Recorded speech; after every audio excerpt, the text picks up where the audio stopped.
Ah, cartoons. They make the world go around. Luckily for us animation fans, 2019 is jam-packed with a bunch of new cartoons. And we at the Roundtable are excited for so many of them. So, in no particular order, here are 15 cartoons we're excited to see in 2019. Victor and Valentino. Back in the fall of 2016, a pilot was released for Victor and Valentino, an adventure mystery with comedic elements following two Mexican half-brothers named Victor and Valentino. The world takes inspiration from the lore of the Dia de los Muertos holiday, as a lot of Mexican-based spooky stuff does. That aesthetic combined with a more modern art style gives a feeling unlike anything we've seen so far in this modern day of animation. This year, Victor and Valentino will go from a pilot to a full series airing on Cartoon Network, and they've already set up a lot of questions to answer, opening the door for a big world to explore. If you haven't seen the pilot yet, it's on Cartoon Network's YouTube channel, so you can see for yourself what all the excitement is about. Close enough. Guys, I know we've talked about this a lot before, okay, but bear with me. I think we have really good reason to believe that Close Enough is finally coming out in 2019. Get the champagne. Yeah, go get the party maker noise things that no one likes. Close Enough is the long overdue animated TBS sitcom from the creator of Regular Show, J.G. Quintel. The man is an artist, he knows what he wants, he knows what he likes, and he knows how to make a good cartoon. And guys, I think that's what Close Enough will be. Close Enough is made for adults. It's like adult Regular Show. There's a young parent couple and their friends as they transition from 20-somethings to 30-somethings, that weird age, which oddly enough sounds a lot like JG. He kind of just makes characters himself a lot. I appreciate that. I love the guy. When this came out, everybody was hyped for it, but the more time passed, the more people started to lose interest and get worried that the series would be made at all, considering how TBS was treating its other animated shows. But there's recently been some hard evidence, including interviews very recently, where they talk about the show coming out, that confirms that Close Enough will come out eventually. It's probably done. I literally imagine it sitting on a shelf in some TBS executive's office. Just all done, all packaged on a VHS tape. They just haven't played it. At this point, they just have to release it. I don't even care if it's that good. It could be mediocre. I just want to watch this show. So fingers crossed on 2019, hopefully. You know, it's a blessing that Disney has given not one, but two of Gravity Falls alumni their own cartoons. Although I'm confident their legacy won't be associated with that show much longer. Starting with Amphibia. Created by Matt Brawley, we have the adventures of Anne, a 13-year-old Thai-American girl who is magically transported to Amphibia after opening a magical chest. Amphibia is a world inhabited by anamorphic frogs, one of which, Sprig, becomes Anne's first true friend, and helps her discover who she really is. Just off the theme song and designs alone, I am so hyped. And with the theme song incorporating hints of an overarching story, you already know this had to be on our list. All the characters so far look great. Amphibia itself is breathtaking. You can tell they really wanted to infuse so much life into every single background in the show. I really hope this one comes out sooner than later in 2019. I want to see a panel with a full house at this year's San Diego Comic-Con. Hazbin Hotel. Hazbin Hotel is an adult animated comedy with a musical twist on it. The premise is that the Princess of Hell wants to start a rehab center for the citizens of Hell to get them into heaven as a way to combat overpopulation. The alternative to this is mass slaughter, which is a tradition Princess Charlie is trying to end. So the premise is kind of similar to The Good Place. It's clearly very different in execution, but the concepts are similar. The art is very stylized and interesting to look at, in my opinion, and all around this is an incredibly unique addition to the world of animation. I'm not exactly sure how this is going to be distributed, and I couldn't find a solid answer anywhere, but I assume it's going to be somewhere online. This appears to be a completely independent crowd-funded production, which is really cool. If this project is successful, it could potentially change the way people go about making cartoons for the better. So I think people should at least check this out and give it a chance. Final Space Season 2. This intergalactic epic by YouTuber Olin Rogers was really what we needed in the animation community. It was 10 chapters long, it had an ongoing story with characters you loved, and a plot that just kept on trucking. It wasn't afraid to kill off characters or to do major things to change the plot, and most of all, it ended on a huge cliffhanger. Now, a lot of fans waited with bated breath to see if we would ever get a conclusion to the story, and thank God TBS heard our cries and they renewed it for a Season 2. Now, things like this are tricky. It's really hard to gauge a release date because they could be pushed back, animation takes a long time, but we are hopeful that it will come out in 2019, especially since Season 2 is already in production animation right now. I mean, Owen Rogers, that dude is determined. I'm mostly just excited to see where they can take this show, where they can take this concept, these characters that they built up for a whole season. We watched these guys go through a lot, and we know more about the world than we did when it started, and there's so many unanswered questions about the lore of this universe. There's just so much here to explore, there's so much they could do with this, and the idea of a plot-heavy space epic doing well and having multiple seasons successfully is really good to see. The future of Final Space is looking really bright. Rocko's Modern Life, Static Cling. Ah, Rocko's Modern Life. It was a little bit before my time, but thanks to reruns, I was able to grow up with the show, and it was one of my favorite Nicktoons. Not to mention that wicked catchy theme song. A few years ago, it was announced that Rocko's Modern Life will return for a TV special, which we now know is Static Cling. Now, the special has been a mystery for a little bit. It was supposed to be released in 2018, yet never did. Although there's been talks that now it'll come out on Netflix. As a part of Viacom's deal with the streaming platform, Static Cling picks up where the series finale left off. Rocko and the gang return from space, but find themselves in the future, or as we know it, the modern era. The trailer didn't really give away much. It was mainly showcasing that Rocko's life is, well, modern. And while what we've seen of the animation hasn't wowed me, mainly because it gives me the vibe that it was drawn in Flash, granted with all the motion tweening that's already a plus, but aside from its beautiful backgrounds, I never really gave much attention to the animation aspect of Rocko. It's always been about the writing and characters to me, and as long as the jokes are good, and it invokes the feeling that the gang never left, I'll be satisfied. Whether if you're a fan to the series, or never even heard of it, you should check out the special. It's not often an old property comes back as a direct continuation, and even though this is a one-off, I'm hoping it'll recruit some new fans. It's one of my favorite Nicktoons, and I can't wait to see what they do with it. Milo Murphy's Law Season 2. I honestly cannot believe that here in the US we have not seen a single new episode of Milo Murphy's Law since 2017. Of course, there have been international releases, but those don't exist to me as an American. We spent the entirety of 2018 waiting for the highly anticipated crossover with Phineas and Ferb. Now finally, after a year of waiting, that episode is airing this Saturday, January 5th on Disney Channel. And this is going to kick off Season 2 of the show following Milo Murphy, a boy cursed with Murphy's Law. There's already been time travel, apocalyptic scenarios, and discourse on fandom culture. I can only imagine what Season 2 will bring, especially since the barrier between this show and its predecessor, Phineas and Ferb, has officially been broken down. We already knew the two shows exist in the same universe, but now the beams are crossed, and I'm sure that will be exploited moving forward. Long Gone Gulch is an online animated pilot that was actually crowdfunded by Kickstarter. This animated little story, headed by Tara Bellinger and Zach Bellissimo, follows Rawhide and Snag, two human sheriffs in the weird world of Long Gone Gulch, a mystical place where all sorts of mythical creatures and folklore live and thrive. Now, this Kickstarter project got fully funded and then some, and it truly deserved to be. These are two people with a ton of passion for what they do, and when the trailer for Long Gone Gulch dropped, the animation community just looked in awe. This pilot looks incredibly ambitious. The animation alone is better than a lot of stuff I see on TV. The characters, the lore of the world that they're building, they're putting a lot of effort and thought into this. And it just shows the passion that these guys have. And it shows what passion can really do. When you care about what you're making, you make truly amazing things. And I think that Long Gone Gulch is going to be truly amazing. Now, it's supposed to come out in 2018, and it kept getting pushed back, so I'm going to be hopeful and say hopefully it comes out in 2019. There's definitely a lot of people waiting for it. The show already has a huge community, and the pilot isn't even out yet. That just shows how good it is, and how excited people are for it. Now, a lot of people can be nervous when it comes to hype, saying things aren't going to live up to it, you know? I mean, look at like Mighty Number 9. That was bad. But I believe with my heart that Long Gone Gulch is really going to live up to all the hype that is built around it. All of the art and everything released for it so far just continues to make me believe in that. Hopefully somehow this progresses past a pilot and becomes a full series, because I definitely know it has the legs to last as one. But for now, I'm just excited to get that 8 to 11 minutes of goodness.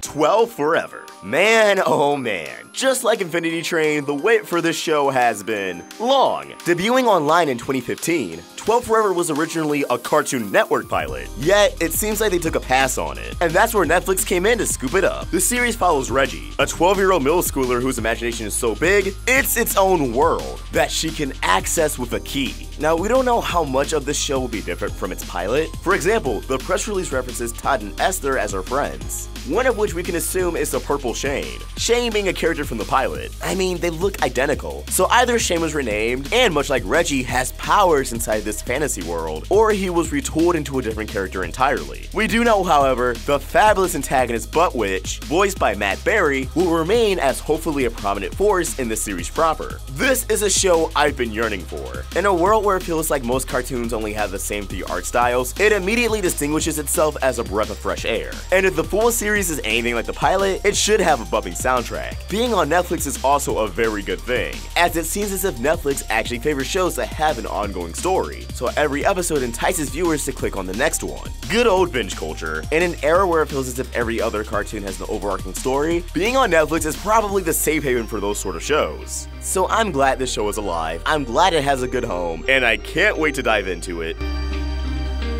Star vs. the Forces of Evil Season 4. Star vs. the Forces of Evil has not aired a new episode since April of this past year with the end of Season 3. Now, in 2019, we'll see the beginning of Season 4. Though we don't have a set release date yet, we know it'll be sometime this year, possibly this spring. The sad thing is, the sooner that day comes, the sooner one of the best animated shows of this generation could be ending. After a lot of speculation, it seems as though we're looking at the last season of Star vs. the Forces of Evil, which makes sense because it feels like we're reaching the height of the series. The bright side is, this will mean Star will end on a natural high note without overstaying its welcome, and this also means it will have a completed story from start to finish, which is always good. Lastly, this will be Star's official debut on the main Disney Channel as opposed to Disney XD, which will equate to higher ratings and more exposure for the show, giving the end of the show the best stage possible to make the impact it deserves. Invader Zim Enter the Florbus. When they announced they were making an Invader Zim movie, I was beyond nervous. It's a well-known fact that nostalgia sells these days, and the fact that Invader Zim is still so strong as a brand despite being cancelled over 10 years ago is really impressive. Surprised it took them as long as they did to get any sort of reboot going, but the more that came out about this movie, the more excited I got. Especially considering that Jhonen Vasquez is at the helm. He was the co-writer and he's the director of this movie, and when the trailer came out, all of my fears completely subsided. Okay, this thing looks amazing. It looks classic Invader Zim, down to the animation. All of it looks like it's just living up to the original. The plot sounds like the plot for the Invader Zim movie. It's just ambiguous enough to be perfect. When Zim learns that the Tallest really never planned on coming to Earth at all, he gets discouraged, which is basically the moment that Dib has been waiting his whole life for. So basically, we're gonna see the other shoe drop in this movie. We're gonna see Zim realize and become self-aware of how pointless his trip on Earth is, and I'm interested to see what's gonna go on from there. How they're gonna develop on that idea, what they're gonna build off from it for the characters. The only thing that is weird to me is that the trailer had absolutely no dialogue. I don't know if they just haven't recorded it yet, maybe they're having problems with voice actors, but in the same token, the music was classic Invader Zim and it slapped, so we're good there. I guess I'm just excited to see a reboot of something that's probably not gonna suck. It looks like they're really taking the time to make it good and live up to the original, and the fact that they have the original creator at the helm shows that they really care about making it true to form. When it comes to reboot type things, this is actually one of the only ones I'm very excited for. Infinity Train. Ah yes, the hit Cartoon Network pilot is finally here as a full animated series. Created by Owen Dennis, who worked on Regular Show and another show on this list, Infinity Train follows the adventures of Tulip, a teenager who's found herself on the mysterious Infinity Train, with a green glowing number on her hand that she doesn't quite understand yet, alongside a dual personality robot 1-1 and Atticus, a talking Corgi who's king of Corginia. Infinity Train is Cartoon Network's most popular pilot to date. It was an instant hit and everyone wanted it as a full series. Owen Dennis already confirmed he has every single train car and the entire story of the show mapped out. Infinity Train has a set beginning, middle, and end, although like most cartoons, I'm sure it'll change along the way. With an overarching mystery, many questions already lingering, and going off the pilot, a very charming sense of humor, accompanied with a premise that has limitless potential, Infinity Train is definitely going to be a show worth your time. She-Ra and the Princesses of Power Season 2. Probably the most talked about new show of 2018, She-Ra came in hot this past year with Season 1 and is projected to debut Season 2 at some point this year, possibly during the spring or summer, though we have no official release date yet. She-Ra is based on the 80s He-Man spin-off about his twin sister Adora, rewritten and revamped to fit the expectations and sensibilities of the modern target audience. This has caused the show to get some backlash, but among the demographic this show is aimed for, I've seen a lot of praise, and there's a lot of excitement for the next season. Going into Season 2, we have a lot to look forward to, and expectations are high. Hopefully they can get a higher animation budget and polish the visuals a bit more, because that was the main thing Season 1 was kinda rough with. But regardless of anyone's personal feelings, I know I'm very much looking forward to more She-Ra, and I'm definitely not alone. Amoda Nebson. This is actually another fan-funded animation pilot by fellow YouTuber Skyward Wing. This animated pilot follows Amoda, a college sophomore, and Nebson, a mysterious treasure hunter, as they plan their escape after a successful heist. Now that plot for that specific pilot may sound simple, but Amoda and Nebson as an overall concept is actually really exciting. This cartoon looks really good. I cannot wait for it. There's so much passion that's going into this, into the world building, into the characters themselves, right down to their design and their weapons, which I might add are super unique. The passion is just unreal. Thankfully, this was fully funded and then some, so hopefully this pilot will come out soon in 2019. Again, animation dates are pushed back a lot, but I have faith in this one. What's so great about Amoda and Nebson, though, is that you can follow its production. You can see the process, and this isn't some faceless company. These are real people, real animation fans coming together to make a piece of animation themselves they're really proud of and they're really excited about, and that a lot of people are excited about. It's really easy to make something that's mediocre but appeases people, but Amoda and Nebson truly does look special. For instance, they released this update video, and just the character dynamic between the two was already it just seems iconic. I felt like I had known these characters forever. The voice acting was amazing. They've got some great people doing the animation work. It's all coming together, and I'm just really excited to see this pilot when it comes out. So yeah, go support Amoda and Nebson. Let's get a fandom started, guys. This is gonna be great. The Owl House. Alright, I'm not gonna lie. I like when cartoons look like anime. The Owl House looks like anime. Already, it's in my good graces. But it's also created by Dana Terrace, alumni of Gravity Falls and DuckTales 2017. Coming to Disney Channel alongside Amphibia, The Owl House is a horror comedy following Luce, a self-assured teenage girl who finds herself in the demon realm, where she meets a rebellious witch Etta and a tiny warrior king. Despite not having any magic, Luce pursues her dream of becoming a witch by becoming Etta's apprentice, finding a new family in a pretty unexpected place. I think what makes The Owl House so interesting is that ultimately, I'm confident it will demonstrate just how far Disney can go. It's horror comedy, and just going off Gravity Falls' horror comedy, they can get away with a lot because they have faith that kids can handle this. Gravity Falls comparisons aside, Dana Terrace is a pretty talented artist, and I get the vibe she definitely knows what she wants in her projects. I expect this show to be focused, to have a clear goal in mind, but also be fun, kinda scary, and very hilarious. It's always been exciting following Dana's career, but I think The Owl House will highlight not just her strengths, but find us familiar with new voices in her team. Which storyboarder on this show is going to stick out and get their own show down the road? Who is going to make me laugh? Who is going to make me cry? The art style especially is bold for Disney. Pretty much going full anime while retaining some of the Disney characteristics is unprecedented. Although you could probably argue American Dragon Jake Long Season 2. I digress. We don't even have a single ounce of footage yet for the show, yet I already feel it being a massive hit. Definitely keep this one in mind. And there you have it. 15 cartoons we're excited for in 2019. But what cartoons are you guys excited for? Any on this list? Let us know your thoughts in the comments below, or tweet them to us at AwestruckVox, It's Retro Nemo, TommyPQM, or at Roundtable Vids. You can also find us on Instagram. If you want to help the Roundtable grow, you can either become a member of this channel or support us on Patreon. Get access to exclusive perks. Link in the description. Thank you for watching, and I hope you have an awesome day.